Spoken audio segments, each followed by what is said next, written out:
sa mga batikan at haligi na sa industriya, walang dadaig at dapat on guard ka pag sinor-unor ang iyong kaeksena. Yan ay ayon kay Mira Sigyon Reyna. Walang dadaig sinor-unor. Celia Rodriguez, napakalaki ng paghanga at respeto sa kahusayan ng nag-iisang national artist. She said she's always been a fan of Nora Honor. And of course, ayon kay Miss Celia Rodriguez, ang #1 fan ni Nora Honor noon pa man. Welcome back po muli sa aking channel. Kung first time po ninyong manood, don't forget to click like and subscribe.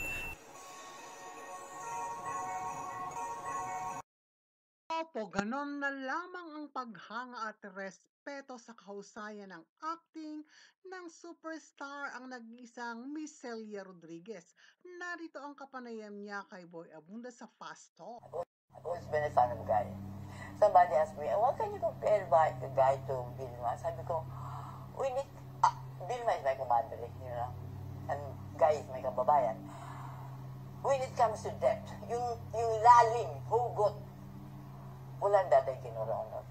Pero ang hugot ni Guy I mean, she's the only one I know na kahit nakatalikod, nag-acting yung mata, nag-acting yung kanyang shoulders, nakatalikod siya. When it comes to depth, yung lalim, hugot, walang dadaig sinor-unor. She's the only one I know na kahit nakatalikod, nag-acting yung mata, nag-acting yung kanyang shoulders, nakatalikod siya.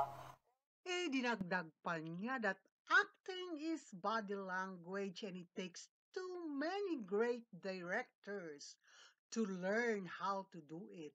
And ang ating pambansang alagad ng sining ay expert dyan. Yung mga batang artista ang nagmamasid sa pag-uusap na ito. Ano ang mga natutunan mo?